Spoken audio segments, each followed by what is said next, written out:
Matrudevobhava. Yeah కుక్షి వివరే కృత్వా స్వయం రక్షతి సర్వతః నమామి జననీం దేవీం పరా ప్రకృతి రూపిణీం కృచ్ఛేణ మహతా దేవ్యా ధారితోహం యదోదరే తత్ప్రసాదాత్ జగద్దృష్టం మాతర్నిత్యం నమోస్తుతే. పృథివ్యా యాని తీర్థాని సాగరాదీని సర్వతః వసంతి యత్ర తాం నౌమి మాతరం భూతిహేతవే. మాతృదేవో భవ పితృదేవో భవ. ఇప్పుడు మనము చాలామంది కోరిక మేరకు శని భగవానుడు అంటే ఈ రోజు నుంచే ప్రారంభమవుతున్నది 2026 సంవత్సరం. ఈ సంవత్సరం రోజుల్లో ప్రధానంగా ఉండేటువంటి గ్రహాలన్నిటి గురించి కూడా మనం సంవత్సర ఫలితాల్లో చెప్పుకున్నాము. కానీ కొంతమంది ఎక్కువగా శని భగవాను యొక్క దృష్టి చేత కానివ్వండి, స్థాన బలం కానివ్వండి, స్థానం బలం లేకపోవడం వల్ల కానివ్వండి, శని భగవాను చేత బాధింపబడేటటువంటి వారు ప్రత్యేకించి మాకు శని గ్రహ ప్రభావం ఈ 2026 సంవత్సరంలో ఏ ఏ రాశుల వారికి ఎలా ఉంటుంది చెప్పమని అడగటం జరిగిందండి. దాని గురించి కేవలం మనం ఇప్పుడు శని భగవాను యొక్క ప్రభావం ఈ సంవత్సర కాలం పాటు 2026లో ఏ విధమైనటువంటి ప్రభావం ఉంటుంది అనేటటువంటిది వారు అడిగిన కోరిక మేరకు నాకు తెలిసినంత వరకు చాలా విపులంగా చెప్పడానికి నేను ప్రయత్నిస్తాను. ఇక్కడ ఈ సంవత్సర కాలం పాటు కూడా ఈ శని భగవానుడు మీనరాశిలోనే సంచారం చేస్తూ ఉన్నారు. అయితే ఈ శని భగవానుడు సామాన్యంగానే ఈ గోచార రీత్యా 3 జాగాల్లో 3 రాసులలో శుభ ఫలితాలు ఇస్తూ ఉంటారు. మిగతా అంతా కూడా అంటే 3 పోతే ఇక 9, 4 చూసి చూడనట్టుగా పోతూ ఉంటారు. 5 రాసుల్లో మాత్రం కొంచెం విపరీతంగా బాధిస్తారు. ఎట్లా అంటే 5 రాసులు ఏవంటే 7.5 అదే 7 నాటి శని 3 రాసులు, జన్మరాశికి వెనక రాశి, జన్మరాశికి ముందు రాశి, ఇట్లా 3 రాశులు అయిపోయినాయి అక్కడికి. ఇక అర్ధాష్టమ అంటే 4వ స్థానంలో శని భగవానుడు సంచరించేటటువంటి కాలంలో అష్టమ అంటే 8, అర్ధాష్టమ అంటే 4. అందుచేత అర్ధాష్టమ శని ఉన్న వాళ్ళు కూడా చాలా ఇబ్బంది పెడుతూ ఉంటారు ఆయన. అలాగే అష్టమ శని, అష్టమ స్థానం అంటే ఆయుస్థానం, ఆయు కారకుడు కూడా ఈయనే. కాబట్టి అష్టమ శని అనేటటువంటిది కూడా చాలా ప్రమాదకరమైనటువంటిది, కొంచెం ఎక్కువ ఇబ్బందులు గురి చేసేటటువంటిది. కాబట్టి ఈ 5 రాసుల్లో చాలా ఎక్కువగా ఇబ్బంది పెడుతూ ఉంటారు. మిగతా 4 చూసి చూడనట్టుగా అట్లా వెళ్ళిపోతూ ఉంటుంది. మామూలుగా 3 మాత్రమే ఆయన యోగిస్తారు. అయితే ముఖ్యంగా చెప్పుకోవాల్సింది ఏంటంటే చాలామంది చెప్తున్నారు, మరి ఎంతవరకు నిజమో తెలియదు, కానీ వీటికి దృష్టులు యొక్క పని లేదు. కొన్ని విశేష దృష్టిలు శని భగవానుడికి ఉన్నాయి. 3 గ్రహాలకు విశేష దృష్టి ఉన్నాయి, అందులో శని భగవానుడు ఒకడు. అయితే ఈ విశేష దృష్టిలో దీనికి సంబంధం లేదు. అలాగే యోగములు కొంతమంది చెబుతున్నారు, అది ఎంతవరకు తెలియదు. కానీ నా పరిజ్ఞానం సేకరించిన మేరకు గోచారంలో యోగములు ఏర్పడవు. ఏ గ్రహంతో అయినా యుతి ఏర్పడుగాక. కానీ అక్కడ వ్యక్తి అంటే మానవులకు చెప్పేటటువంటిది ఏంటి, దేశానికి సంబంధించి వాటి గురించి చెప్పేటటువంటి విషయాన్ని పక్కన పెట్టండి. మనం మానవులు చెప్పుకునేటటువంటి జ్యోతిష్యంలో మాత్రం యోగములు ఏర్పడవు. ఇది ఒకటి మీరు గమనించుకోండి. అంటే నా ఛానల్ అభిమానించే వారి కోసం నేను చెప్తున్నాను, దీన్ని ఏదో కాంట్రవర్సీ చేయడానికి కాదు. ఓకే, ఈ విధంగా ఉంటుందండి. ఏ గ్రహం యొక్క గోచారంలో ఫలితాలు ఇదే విధంగా ఉంటూ ఉంటాయి. అయితే వీటి నుంచి మనం తప్పించుకునే మార్గమే లేదా అంటే ఉన్నాయండి, చాలా మార్గాలు ఉన్నాయి. ఇక్కడ ఈ శని త్రయోదశి అనేటటువంటిది మనకి త్రయోదశి రోజున శనివారం రోజున త్రయోదశి కనుక ఏర్పడినట్టయితే దాన్ని శని త్రయోదశి అంటారు. ఆ శని త్రయోదశి రోజున అంటే రోజు మనం పూజ చేసుకోవచ్చు, అది వేరే విషయం. ఆ రోజు మనం చేసేటటువంటి శని భగవానుడు చేసే పూజ మాత్రం చాలా విశేషమైన ఫలితాలు ఇస్తుంది. అందుచేత ఆ దోషాలు చాలా తొలగిపోయేదానికి అవకాశం ఉంటుంది. ఇటువంటి శని త్రయోదశులు ఈ 2026 సంవత్సరంలో 5 సార్లు వస్తున్నదండి. ఎన్నిసార్లు? 5 సార్లు శని త్రయోదశి వస్తున్నది. ఆ డేట్లు కూడా నేను చెప్తాను, మీరు రాసుకునేవాళ్ళు రాసుకోండి. 30 అంటే లేదంటే నేను కొంచెం మీరు రాసుకునేదాకా ఆగడం కుదరదు కానీ మళ్ళీ వినండి, రాసుకోండి. మీకు రాసుకోవడానికి వీలుగా ఉండేటట్టుగానే నేను చెప్తాను. 31వ తారీఖు జాన్యువరి నెల 2026 ఈ నెలే ఇప్పుడు జరుగుతున్నది. ఈరోజే 1వ తారీఖు కాబట్టి ఈ నెలలోనే 26వ తారీఖున ఒక శని త్రయోదశి వస్తున్నది. అలాగే 13వ తారీఖు జూన్ నెల 2026 సంవత్సరంలోనే మరి రెండోసారి వస్తున్నది. ఇక మూడోసారి ఎప్పుడు అంటే 27వ తారీఖు 6వ నెలలో 2 వస్తున్నాయి. ఇక్కడ చూసారా, 13వ తారీఖు ఒకటి వస్తున్నది, 27వ తారీఖున ఒకటి వస్తుంది, 2026. ఇది గుర్తుపెట్టుకోండి. అట్లాగే నాలుగోసారి 24వ తారీఖు 10వ నెల 2026 ఆ రోజున కూడా శని త్రయోదశి వస్తున్నది. ఇక ఐదోసారి ఎప్పుడయ్యా అంటే 7వ తారీఖు 11వ నెల అంటే నవంబర్ నెల 2026. ఈ 5 రోజుల్లో ఈ 5 సార్లు వస్తుంది శని త్రయోదశి అనేది. ఆ 5 సార్లలో మీరు ఈ శని భగవాన్ యొక్క దుష్ప్రభావం వల్ల బాధితులు అయితే ఎవరైతే ఉన్నారో, ఇప్పుడు మనం చెప్పుకున్నాం కదా, జన్మంలో శని ఉన్నవారు, అది కూడా ఏళ్ళ శనిలోకే వస్తుంది. ఒకవేళ జాతకంలో కూడా ఉందనుకోండి, దాన్ని బాలారిష్టం అంటాం. ఏ పని ముందుకు వెళ్ళనటువంటి పరిస్థితులు ఉంటాయి.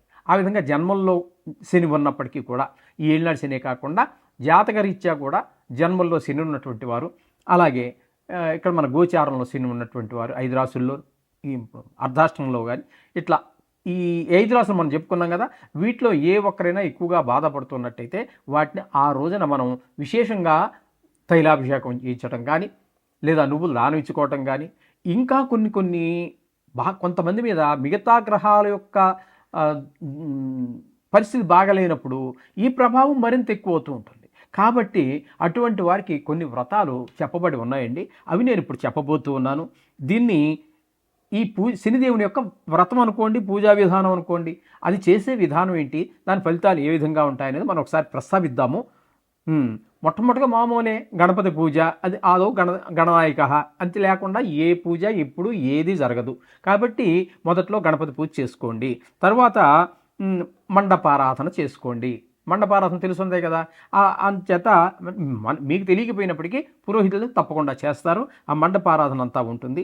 దానికి వాడేటటువంటి ఒళ్ళు అంటే అన్ని గ్రహాలు చేస్తారనుకోండి, ఈ శని భగవానుడికి ఉపయోగించే వాటిల్లో నల్లటి నువ్వులు వాడాలి. అలాగే అంటే రంగు వేసినవి కాదండి, ఈ మధ్య రంగు వేసి అమ్ముతున్నారు, తెల్ల నువ్వులు అని చెప్పి కొన్ని ప్రాంతాల్లో పండుతూ ఉంటాయి. ఆ తెల్ల నువ్వులకి రంగు వేసేస్తున్నారు, హెయిర్ డై వేసుకున్నట్టుగా. అటువంటివి కాకుండా అది కొంచెము స్నఫ్ కలర్లో, అంటే ముక్కుపొడి రంగులో, చింతగింజ రంగులో ఉంటూ ఉంటాయి. వాటిని మాత్రమే వాడండి. అర్థమైందండి? అంచేత ఆ నువ్వులు దానం ఇచ్చుకోవటం కానీ, పూజలో వాడేటప్పుడు కానీ ఆ నువ్వులనే వాడండి. అలాగే నువ్వులు దానం ఇచ్చుకోవడం కూడా ఒక ప్రక్రియ ఉన్నది. అలాగే నువ్వులతోటే దీపం పెట్టండి. నువ్వుల నూనె ఉంటుంది, ఆ నువ్వుల నూనెతోటే దీపం పెట్టండి. అలాగే వస్త్రం, మామూలుగా అన్ని గ్రహాలకి మనం ఆయా సంబంధమైన రంగులు సంబంధించి వస్త్రం పెడుతుంటాం కదా, అక్కడ నల్ల వస్త్రం శని భగవానుడికి పెట్టండి, ఇవ్వండి. అయితే ఆ రోజు పూజ చేసే విధానంలో ఆరోగ్యం సహకరిస్తే పూర్తి రోజంతా ఉపవాసం ఉండండి. లేదు అంత ఆరోగ్యం సహకరించదు, బీపీ, షుగరు, థైరాయిడ్ ఇత్యాదులు రకరకాల అందరికీ ఉంటున్నాయి కాబట్టి అటువంటి వారు అల్పాహారం కూడా తీసుకోవచ్చు. అలాగే ఉపవాసం ఉన్నవాళ్ళు ఉపవాసం ఉండవచ్చు. ఏదైనా ఈ విధంగా మండపారాధన అంతా చేయాలి. చేసిన తర్వాత ఈ దానం ఇచ్చుకోవటం, హోమము, అజపము ఇవన్నీ ఉన్నాయి. ఈ విధంగా ఆ పూజ చేసుకోవటం వల్ల ఈ ప్రభావం వీళ్ళందరికీ కూడా ఇప్పుడు మనం చెప్పుకున్నటువంటి 4, 8, 7.5 అంటే 7 నాటి శని ప్రభావ దోషాలన్నీ కూడా పూర్తిగా తగ్గుతాయి. తద్వారా వచ్చే ఫలితం ఏ విధంగా ఉంటుందయ్యా అన్నట్టయితే, ఆ ప్రభావం తగ్గడం ద్వారా ఆర్థికమైనటువంటి ఫైనాన్షియల్ ప్రాబ్లమ్స్ ఉంటే సాల్వ్ అవుతాయి, ఆర్థిక ఇబ్బందులు తొలగిపోతాయి. ఉద్యోగ విషయంలో ఇబ్బందులుంటే అవి పోతాయి, వ్యాపార విషయంలో ఇబ్బందులుంటే అవి పోతాయి. వ్యవసాయం చేసే వాళ్ళకు కూడా చాలా ఉన్నాయి ప్రాబ్లమ్స్, అటువంటి వారి సమస్యలు కూడా చాలా తొలగిపోతాయి. అలాగే ఇప్పుడు మనం పై చెప్పుకున్న వాటిలో ఆ దోషం పోవడం ద్వారా మంచి పురోగతి సాధించగలుగుతారు. ఉద్యోగం కావచ్చు, వ్యాపారం కావచ్చు, వ్యవసాయం కావచ్చు. ఇక కోర్టు వ్యవహారాలు ఏవో పీకుతూ ఉంటాయి చూసారా, అటువంటి వారికి కూడా ఈ శని యొక్క ఈ వ్రతం చేసుకోవటం ద్వారా, ఈ పూజ చేయటం ద్వారా ఆ కోర్టు వ్యవహారాల్లో మనకి జయం కలుగుతుంది, ఉపశమనం కలుగుతుంది. ఇక కొంతమందికి ఆరోగ్యం బాగుండదు. అష్టమస్థితి ఉందనుకోండి, అది ఆయుస్థానం, ఆయుష్కారకుడు. అది వాళ్ళకి కొంచెం ప్రాణభయం ఉండేటువంటి అవకాశం ఉంటుంది. అటువంటి వాళ్ళకి అనారోగ్యాలు వచ్చే అవకాశం ఉంటుంది. వాళ్ళందరికీ కూడా ఆరోగ్యం బాగుండేటటువంటి ఉంటుంది, దీర్ఘాయుష్ వస్తుంది. అలాగే చతుర్థ స్థానం అనేటప్పటికి అర్ధాష్టమ శని అంటున్నాం. అది 4వ స్థానాన్ని మనం సుఖస్థానంగా చెప్పుకుంటాం. ఆ సుఖాలన్నిటికీ దూరం అయిపోతూ ఉంటాడు. కాబట్టి ఈ పూజ చేయటం ద్వారా, ఆ శని భగవానుడు శాంతించడం ద్వారా మనం అన్ని సుఖాలు పొందగలుగుతాం. ఇన్ని ప్రయోజనాలు ఈ శని భగవాను యొక్క వ్రతం ద్వారా మనకు సంక్రమిస్తాయి. ఇది అందరూ గుర్తుపెట్టుకోండి. 1-4 సార్లు వినండి. ఇది ఖచ్చితంగా చెప్తున్నాను. ఇంతవరకు ఎవరు చెప్పి ఉండకపోవచ్చు, తెలియదని కాదండి. ప్రత్యేకించి శని గురించి చెప్తున్నాను కాబట్టి నేను చెప్తున్నాను. ఇది చాలా ఇంపార్టెంట్గా మీరు తీసుకుంటారని నా భావన. ముఖ్యమైనదిగా, చాలా ముఖ్యమైనటువంటి విషయంగా మీరు తీసుకుంటారని నా భావన.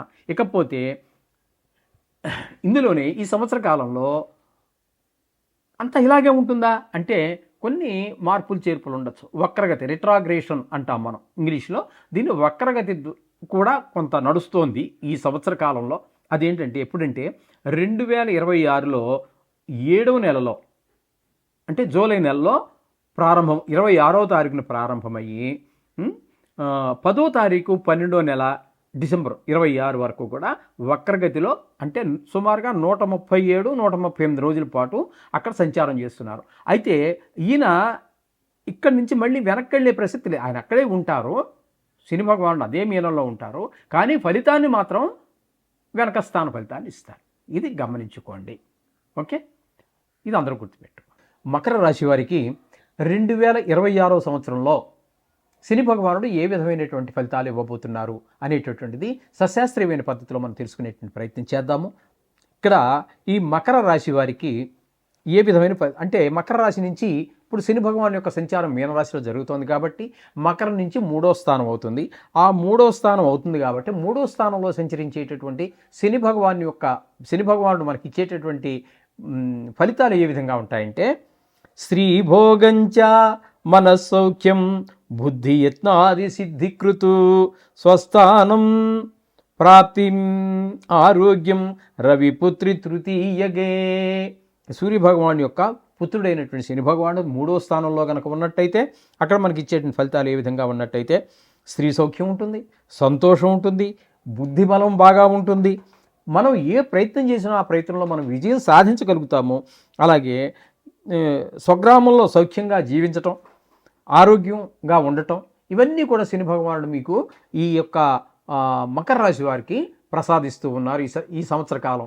అయితే మధ్యలో చిన్న తేడా ఏంటంటే, మధ్యలో వక్రగతి ద్వారా ఆయన 26వ తారీఖు జూలై నెల 26 నుండి 10వ తారీఖు 12వ నెల, అంటే ఇంకా డిసెంబర్ 10వ తారీఖు వరకు 26 వరకు ఆయన వక్రగతిలో సంచరిస్తారు. అంటే ఆయన శని భగవానుడు వెనక్కి రారు, కానీ ఆయన ఇచ్చే ఫలితాలు మాత్రం వెనక స్థాన ఫలితాలని, అంటే 2వ స్థాన ఫలితాలను ఇవ్వబోతున్నారు. 2వ స్థానంలో కూడా శని భగవానుడు శుభ ఫలితములను ఇవ్వజాలరు. మొట్టమొదట వక్రం లేకుండా ఉన్నటువంటి కాలంలోనే అప్పుడే మీకు మంచి శుభ ఫలితాలన్నీ కూడా, అంటే 26వ తారీఖు 7వ నెల అప్పుడు వరకు మాత్రం మంచి శుభ ఫలితాలన్నీ కూడా శని భగవానుడు మీకు ప్రసాదిస్తూ ఉన్నాడు. కాబట్టి మీరు శని భగవానుడికి ఏమైనా చేసుకోవాలి పరిహార క్రియలో అన్నట్టయితే ఆగస్టు నెలలో ప్రారంభం చేయండి. ఇంకా 4 నెలల పాటు అక్కడ మీకు శని భగవానుడి యొక్క దుష్ప్రభావం 2వ స్థానంలో ఉంటుంది. అంటే ధనానికి ఇబ్బంది ఉంటుంది, కుటుంబంలో మాటలో తేడా ఉంటుంది, కుటుంబంలో ఆనందం అంతా కనిపించదు. ఈ విధమైన ఫలితాలు ఇస్తాడు. కాబట్టి మీరు ఆగస్టులో దీని పరిహార క్రియలు ఏమైనా ఉంటే చేసుకోండి. ఓకే, ఈ విధమైన పరిస్థితి చేసినట్టయితే మీకు శని భగవాన్ అనుగ్రహం వల్ల సర్వశుభాలు చేకూరుతాయి. శోభం భూయా.